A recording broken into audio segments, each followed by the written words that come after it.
So we've been looking at the heritage of holy risk takers, that is our heritage as a people of God. And we began looking at Abram and Sarah, who in their advanced age packed up and left everything known to seek out the unknown. We looked at Las tres abuelitas atrevidas, Jesus' three rather audacious grandmas, Tamar, Rahab, and Ruth. And last week we looked at Samuel, the prophet and judge, who risked his life to anoint David as king, even though it might cost him his own head at the hand of King Saul. Today we pick up David. And while a couple of our previous conversations might have been R-rated for sexual content, the one today is R-rated because of violence. So if you ever want to read racy stories, just get into the Bible. It's all right there. So I want to talk a little bit about David and the backstory here. Saul, the king, had been having trouble defeating the Philistines, who were their enemies. And they had drawn up battle lines, and at those battle lines, this enormous fellow named Goliath, for good reason, was showing up every day and taunting the armies of Israel as though they had no God, as though their God were very small. Every day he would say, "Send me a man, send me a real man that we can do battle together. Send me somebody who's worth the effort for me." And the Israelites could only shake in fear. None of them were willing to stand up to this guy. I mean, good grief, he was 10 feet tall. He had 150 pounds of armor on him. The head of his spear alone was 19 pounds.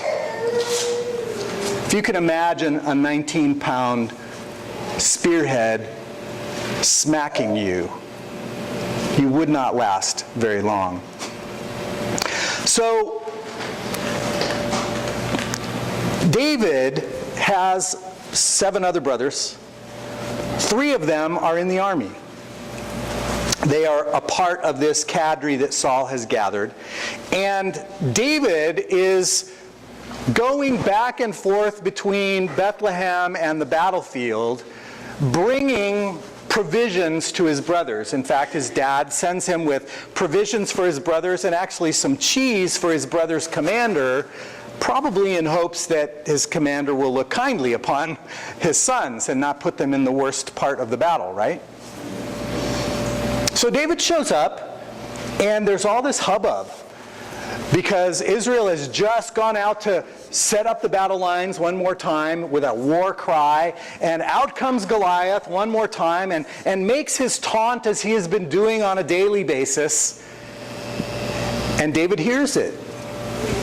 And he's like, who's going to do something about this? You can't just let this guy taunt you over and over again without somebody stepping up to him. And all the people around him are like, "You're nuts, kid. What are you doing here anyway?" And he says, "So what will the king do for the person who defeats this uncircumcised Philistine who taunts the armies of the living God?" It's a very interesting first words out of David's mouth. They reveal that David is ambitious. They reveal that David is very patriotic. And they reveal that David is quite religious as well. Things that unfold in David's life as we read more about it as he goes on. So, en medio de la batalla, con este gigante presentándose diariamente y todos los soldados temerosos delante de él, David pregunta, tiene la audacidad de preguntar, ¿y quién va a ir en combate con este? Well, nobody wants to go into combat with this giant.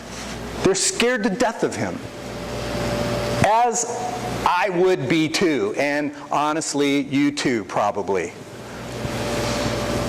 But David draws from some other place, and he feels rising within him a calling, an invitation, an unsuppressible need to respond. Well, he checks this out with his brothers who are there, and they're like, "You little pipsqueak. What are you doing here? You just came, I know you just came so you could watch all the bloody battle. You're like the people who go to NASCAR races just so they can watch the wrecks." Which is what people do, let's be honest. And David's like, "Whoa, whoa, whoa, whoa, whoa, whoa, whoa. Don't I have the right to say something? No puedo ni decir nada en esto?" And so he turns and he talks to some of the other men, and he clearly understands the level of fear in the camp on this day. Now, the first thing I want to just call attention to is that God gets David to the right place through a rather unusual set of circumstances. Earlier in Samuel, we learned that Saul was having kind of anxiety issues, and he needed somebody who could play music for him. And so one of his attendants knew of David and knew that David played the harp and had brought David to Saul's tent to play for him. So this was David's first encounter. He shows up in Saul's court, in Saul's entourage, because he plays the harp. Not because he's a warrior, not because he's been anointed, but because God is already at work putting David where he needs to be. Well, as the battle engages, David then begins this back and forth trying to help provide for his brothers, and ends up being in the right place at the right time, who can say, as Goliath is taunting everyone. So recently, because of turmoil and trauma and problems at John Knox Ranch, the leadership of our presbytery said to my wife Beth, "We need you. We need you because we've got no staff and summer camp starts in 6 weeks. And you're the only one who knows this camp well enough to be able to do this." And her first response was, "Hell no. Jamás me voy a pisar otra vez en ese campamento. Ya puse 15 años de trabajo allí y ustedes ni tomaron consideración de mi opinión cuando emplearon la persona siguiente y destruyeron mucho de lo que había hecho yo." Well, that was her first response. Kind of like Moses, kind of like Isaiah, kind of like a lot of the people that God calls. Well, that night, she was sleeping and she wakes up and she's bolt upright. And on her lips are these words, "For such a time as this, por un tiempo como este, Dios me ha preparado." And she woke me up and she said, "You know what? I think I'm supposed to do this." And I turned to her and I said, "I know, but I was waiting for you to get there." And so she said yes. But oftentimes what happens to us when we experience a call is that there will be voices around us and voices within us that will say,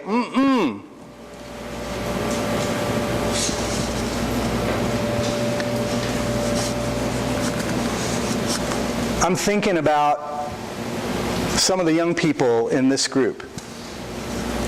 I'm thinking about Oscar Chacon, el hijo de Lourdes, who a while ago was interviewed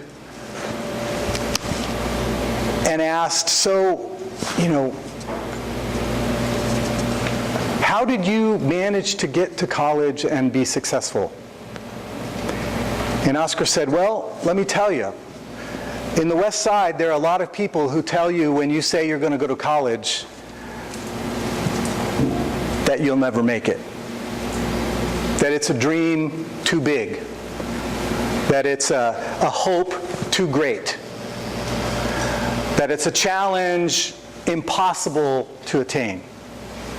Hay muchas voces que dicen no se puede.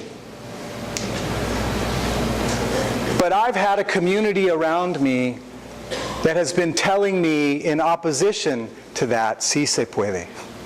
Yes, you can. And so, surrounded by the support of Mio and the cadre of friends there, Oscar and many like him have now done what everybody else said could not be done.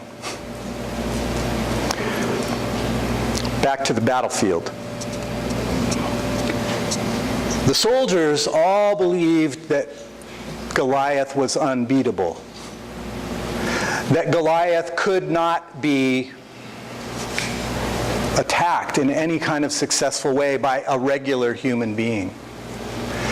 But something in David was called to this. Sintió en su alma, en el centro de su ser, un llamado, una invitación a hacer algo que nadie más quiso hacer y que todo el mundo deseaba negar como una posibilidad. But David said, yes. David put his faith on top of his fear. You're going to hear me say those words a lot this summer. Hay que poner su fe encima de su miedo. If we're going to, well, I just think about our history.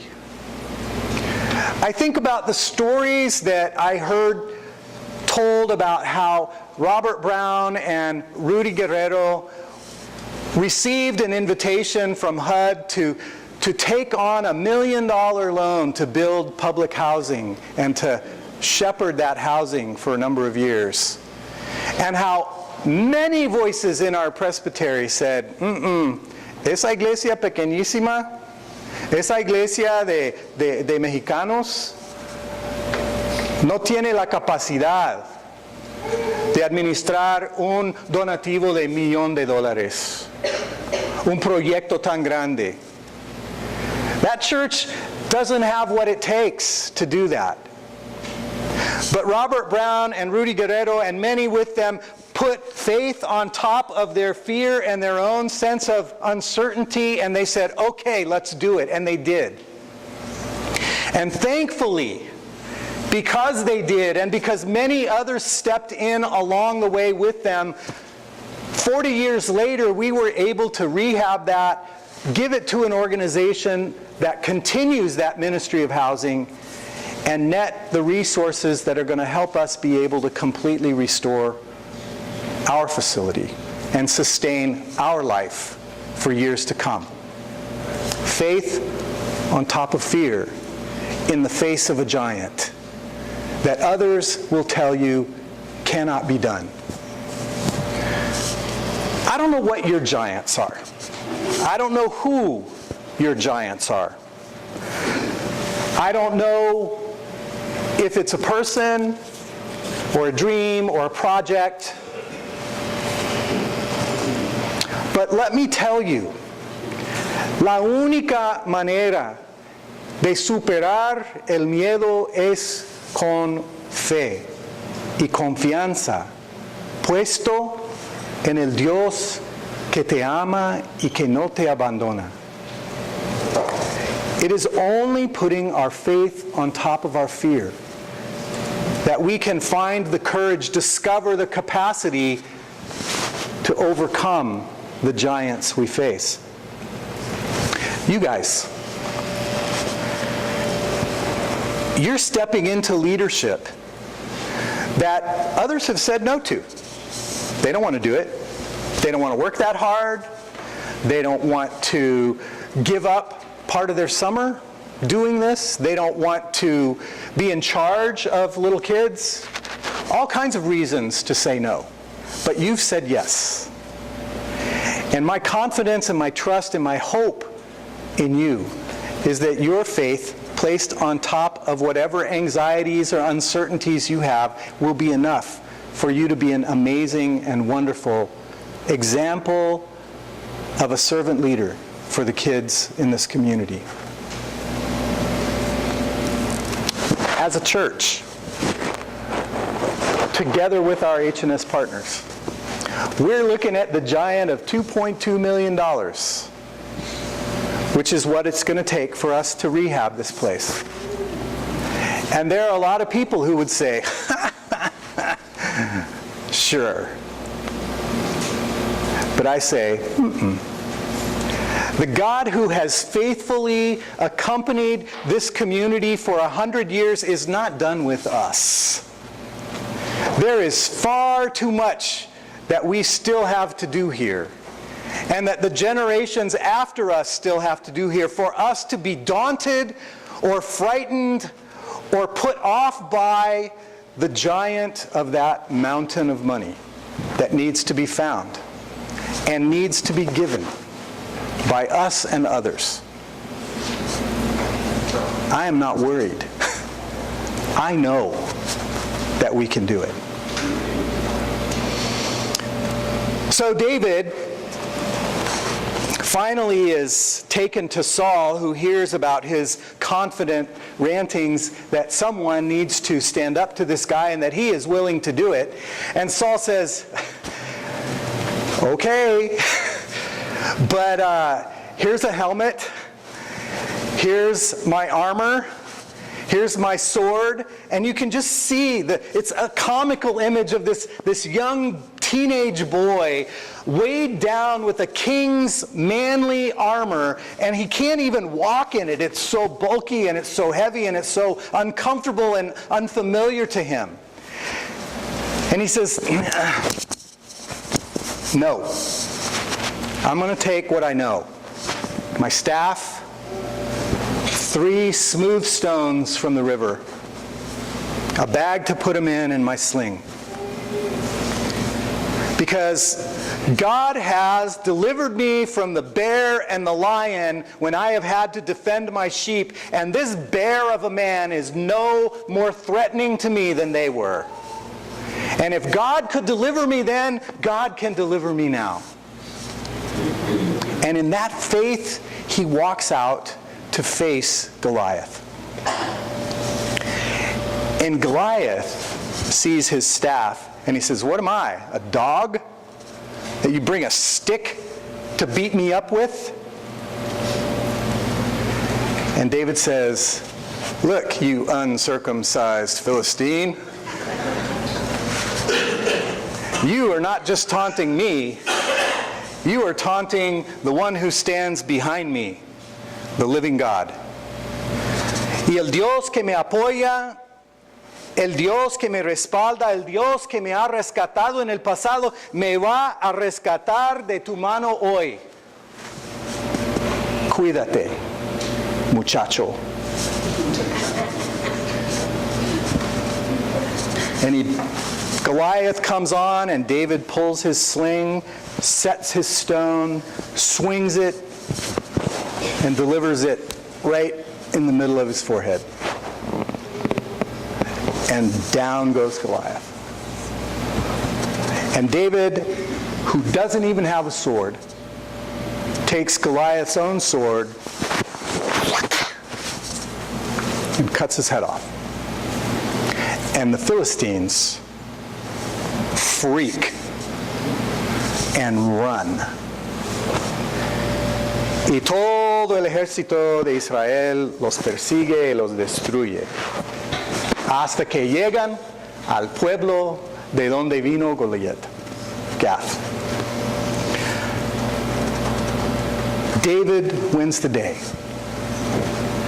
And we see in his bravery The power of faith on top of fear. Vemos en este abuelo atrevido de Jesús, uno dispuesto a tomar riesgos sagrados, basados en su fe y confianza en el Dios, quien le ha respaldado en el pasado y que estará con él ahora en este momento.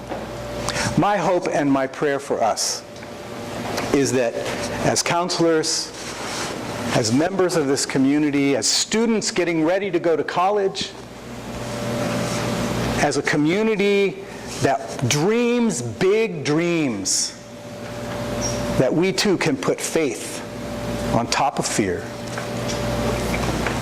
and find that our giants aren't as big as we thought they were. Let us pray. Señor, gracias te damos por el ejemplo de David, por su fe capaz de superar el miedo no solamente de él mismo, sino de todo el ejército de Israel, convirtiendo temor en valor. Concédenos la gracia de poder hacer lo mismo con los gigantes que nosotros tenemos en nuestras vidas. Por Cristo te lo pedimos. Amén.